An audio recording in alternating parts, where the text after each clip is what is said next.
தனியாக விட்டு போயிட்டீங்க.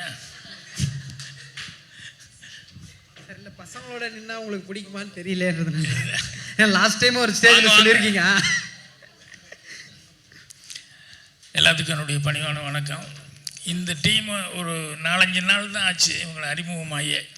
இப்போ இந்த ஃபங்க்ஷனுக்காக என்னை இன்வைட் பண்ணுறதுக்காக டைரக்டர், அப்புறம் நீங்கள் வந்திருந்தீங்க, சுதாகர் இல்லை, இவங்க வந்திருந்தாங்க. அப்புறம் தான் என்ன ஏதுன்னு சொல்லி கேட்கும்போது அப்புறம் சதீஷ் கூப்பிட்டு வந்தவர் வந்து இந்த மாதிரி இவங்க ரொம்ப ஃபெமிலியரு அப்படின்னு சொல்லி அந்த பரிதாபங்கள் அப்படின்னு சொல்லிட்டு யூடியூப்பில் ரொம்ப ஃபெமிலியராக இவங்க போயிட்டுருக்காங்க. அடுத்து சொன்னது ரொம்ப ஆச்சரியமாக இருந்தது. என்ன அப்படின்னா, அதில் சப்ஸ்கிரைப் பண்ணவங்க எவ்வளவு பேர் இருக்காங்க, அவ்வளவு பேரையும் வச்சு இவங்க படம் பண்ணுறதுக்கு அவங்கள வந்து இன்வெஸ்ட் பண்ணுங்கன்னு அந்த க்ரௌடு ஃபண்டட்னு சொல்லி வாங்கி ஒரு 6 கோடிக்கு மேலே வந்ததுன்னு சொல்லும்போது எனக்கு பயங்கர ஆச்சரியமாக இருந்தது.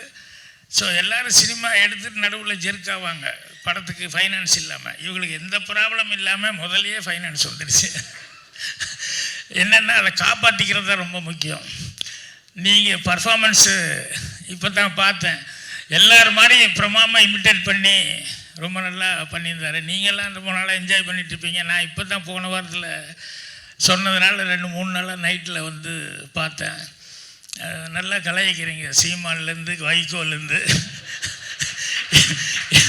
எல்லாத்தையுமே எவ்வளோ கலாய்க்க முடியுமோ அது கலாய்க்கிறீங்க.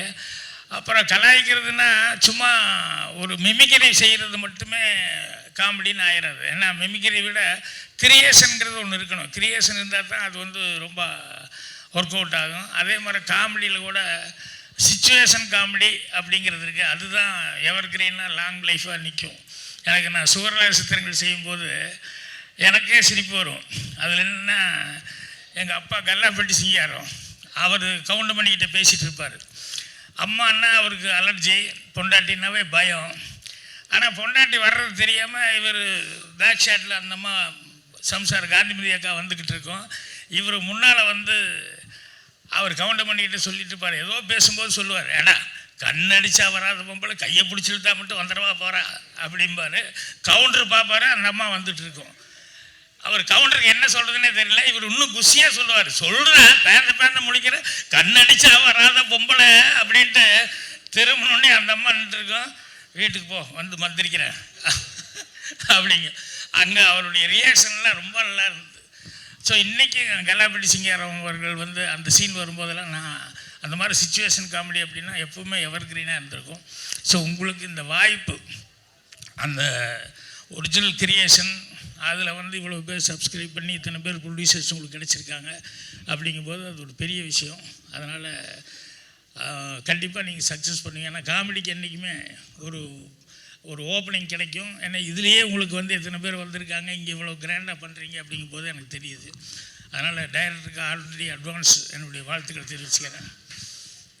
ஒன்று என்னென்னா, இன்றைக்கி சினிமா இருக்கிற நிலவரத்தினால சொல்கிறேன், இந்த அடுத்தவங்க சட்டை ஆல்ட்ரேஷன் பண்ணி போட்டோம்னா ஃபிட்டிங் கரெக்டாக இருக்கும், ஆனால் புதுசாக இருக்காது, பழசு தான். நான் சொல்கிறது புரியுதுங்களா? ஏன்னா நிறைய பேர் இன்றைக்கி அடுத்தவங்க சட்டை தான் ஆல்ட்ரேஷன் பண்ணி போட்டுக்கிட்டு இருக்கான். அதனால் அது ஃபிட்டிங் கரெக்டாக இருக்கும், ஆனால் புதுசாக இருக்காது. நீங்கள் முடிஞ்ச வரைக்கும் புதுசாக ட்ரை பண்ணுங்கள். ஏன்னா உங்களுடைய கிரியேஷன்லாம் பார்க்கும்போது நிச்சயமாக நீங்கள் நல்லா பண்ண முடியும் அப்படின்னு சொல்லிட்டு எனக்கு நம்பிக்கை இருக்குது. ஸோ அதனால் இந்த இது ஒரு வெற்றி விழா மாதிரி எனக்கு ஒரு ஆக்சுவலாக எனக்கு தோணுது. ஏன்னா அந்த அளவுக்கு வந்து உங்களுடைய உழைப்புகள் இருக்குது. கண்டிப்பாக சேக்கா ரைட், வாழ்த்துக்கள். உங்களுக்கு நல்ல பர்ஃபார்மன்ஸாக வருது, உங்களுக்கு எல்லாமே பார்க்குறேன். எல்லாத்துக்குமே என்னுடைய மனமார்ந்த வாழ்த்துக்கள். இவங்களுக்கு ஃபன் பண்ணவங்க எல்லாத்துக்கும் என்னுடைய மனமார்ந்த நன்றியை தெரிவிச்சுக்கிறேன்.